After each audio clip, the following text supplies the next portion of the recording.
Hola, buenas tardes. Mi nombre es Lasha Gil y vamos a empezar hablando acerca de la hipertensión arterial en salud pública.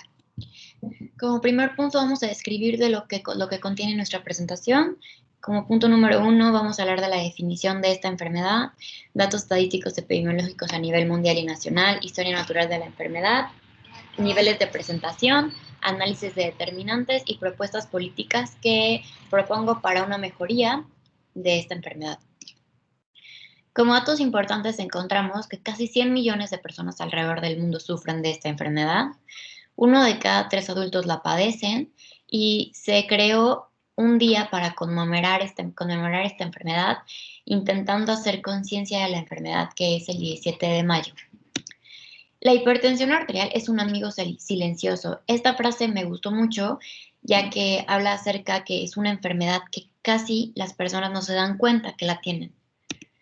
La etimología empezaremos escribiendo que hiper significa sobre o encima, tensus tenso, acción y efecto, y arterial arteria.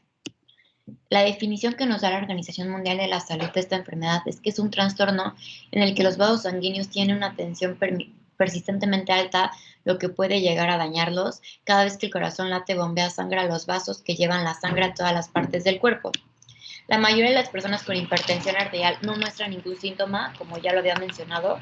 En ocasiones la hipertensión causa síntomas como dolor de cabeza, dificultad respiratoria, vértigo, dolor torácico, palpitaciones del corazón y hemorragias nasales, pero que no siempre tienen que tener estos síntomas. Si no se controla la hipertensión puede provocar un infarto en el miocardio, un ensanchamiento del corazón y a la larga una insuficiencia cardíaca si no se atiende a debido tiempo. Los datos estadísticos epidemiológicos de América Latina es que ocurren 1.6 millones de muertes al año por enfermedades cardiovasculares y medio millón son personas menores de 70 años. La hipertensión afecta entre el 20 y 40% de la población adulta de la región. Significa que en las Américas alrededor de 250 millones de personas padecen de presión alta. De acuerdo con la Encuesta Nacional de Salud y Nutrición, se encontró que la prevalencia de hipertensión arterial fue del 25.5% en toda América Latina. Existe mayor prevalencia en mujeres que en hombres. De mujeres va del 26.1% y en hombres 24.9%. En México existen 15 millones de pacientes con hipertensión arterial. Uno de cada 4 mexicanos son hipertensos. Los hombres, ya como ya hemos mencionado, tienen menor probabilidad de tenerla. En México la prevalencia de hipertensos con presión arterial controlada es del 45.6%. Esta es una cifra muy alta, ya que es casi la mitad de la población. Estos datos los sacamos de Ensanud 2016. La hipertensión arterial es un infográfico que encontramos donde nos describe un poco de qué trata, los factores de riesgo y el rango en el que debemos de estar. 1.130 millones de personas padecen hipertensión arterial en todo el mundo. Solo 7 de cada 10 pacientes reciben un tratamiento adecuado y 1 de cada 2 pacientes tienen tratamiento controlado. La hipertensión arterial primaria es la elevación de la presión arterial sin alguna causa conocida. La secundaria es que existe alguna enfermedad por lo cual se eleva la presión arterial. Algunos de los factores de riesgo de esta enfermedad son la edad, historia familiar, sobrepeso, obesidad, inactividad física, tabaquismo, diabetes, ingesta de sal, ingesta de grasa, de carbohidratos exagerado, alcohol, estresores psicosociales, entre otros más. La clasificación de los rangos de la hipertensión arterial. Una presión arterial óptima tiene que entrar entre los rangos de 120 a 80. Prehipertensión se denomina 130 a 85, grado 1 140 a 90 y grado 2 160 sobre 100 o más. Vamos a hablar acerca del periodo prepatogénico. Como agente número 1 hablaremos del gasto cardíaco aumentado. Los vasos sanguíneos más rígidos, número de fibras de colágeno en las paredes arteriales aumentadas. Las características del huésped son la herencia, el sexo, como ya habíamos comentado, la edad. Los ambientales son químicos, desequilibrio de la enzima angiotensinasa, sociales, hábitos y costumbres de los grupos, económicos, recursos y calidad de vida, cultural, el consumo de sal, tabaquismo, alcoholismo, grasas en exceso, carbohidratos. Hablando de la historia natural de la HTA, que así se denomina la hipertensión arterial, hablaremos acerca del periodo patogénico. Otra definición es que es una enfermedad crónica caracterizada por un incremento continuo de cifras de presión sanguínea en las arterias. El horizonte clínico, cambios tisulares, hay cambios vasculares, un aumento de resistencia periférica, algunos otros signos y síntomas como ya hemos mencionado, son dolor de cabeza fuerte, náuseas o vómitos, confusión, cambios en la visión, sangrado nasal.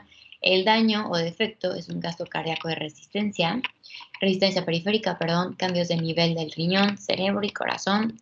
Y el estado crónico, una incapacidad física, hemiplegia, y podemos llegar hasta la muerte si no es controlada en debido tiempo esta enfermedad. Vamos a hablar acerca de los niveles de prevención. Empezaremos por el primario, que se da antes de que ocurra la HTA. Es primordial cuidar la alimentación en este punto y la actividad física para poder prevenir esta enfermedad. Hay que ver el control de la toma de presión regularmente, de una forma adecuada, hay que aprender a tomar la presión, una alimentación saludable, limitando la cantidad de sodio, sal y el alcohol que se consume, el tabaquismo, las grasas, carbohidratos, realizar actividad física. La actividad física hay que intentar realizar con regularidad porque esta puede disminuir la presión alta y el riesgo de que se presenten otro tipo de problemas de la salud, y sobre todo mantenernos en un peso saludable nos va a ayudar mucho a poder prevenir esta enfermedad y otras más. El nivel de prevención secundario se divide en dos: diagnóstico temprano y tratamiento oportuno, y la limitación del daño. El diagnóstico temprano, vamos a hablar de la radiografía de tórax, electrocardiograma, toma de presión arterial periódicamente, modificaciones en el estilo de vida, como incrementar la actividad física, consumir mejores alimentos, tratamiento farmacológico, que son diuréticos principalmente, limitar la ingesta de alcohol y tabaco, el manejo de estrés de una manera correcta y, sobre todo, controlar el peso corporal.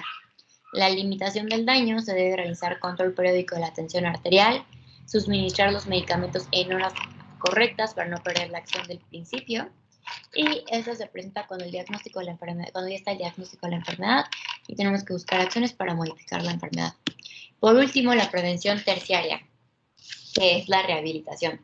En primero, hay que tranquilizar al paciente dándole todas las pláticas necesarias, proporcionar información sobre las asociaciones de hipertensos, ayuda a gente que lo pueda ayudar y realizar terapia física. Este nivel de prevención terciario nos va a ayudar a controlarla y evitar complicaciones a futuro. Los datos determinantes de la salud es el ambiente biológico, ambiente psicológico, social y el factor de riesgo. El ambiente biológico, como decíamos, tiene que ver la genética, la edad, el sexo.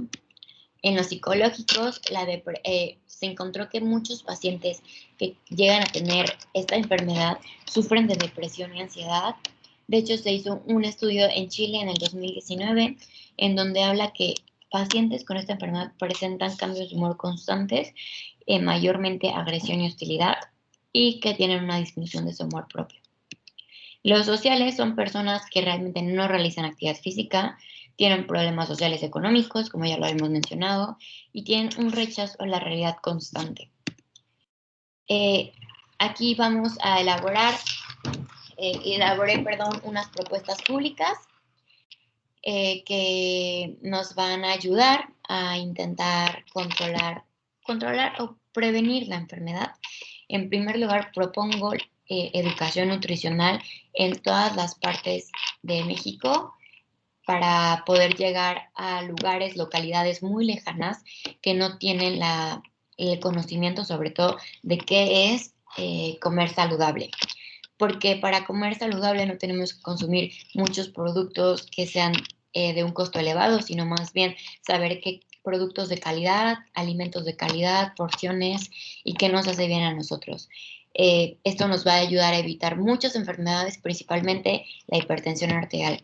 Como punto número 2, también propongo el crear programas para fomentar la actividad física en comunidades, ya que así podemos evitar el sedentarismo y evitamos que lleguemos a tener enfermedades como esta. Como punto número 3, también desarrollar campañas de educación informando a la población que existe esta enfermedad, porque como ya lo decíamos, es una enfermedad silenciosa que no se sabe que la tengamos, entonces es importante enseñar las consecuencias, cómo se da, los síntomas, para que la población esté al tanto.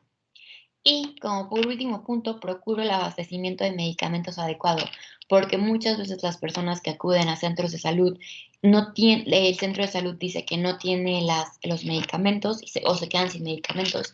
Entonces estas personas que llevan un tratamiento se quedan sin el medicamento y los retrasa. Entonces, procurar controlar los medicamentos en los lugares adecuados. Muchas gracias.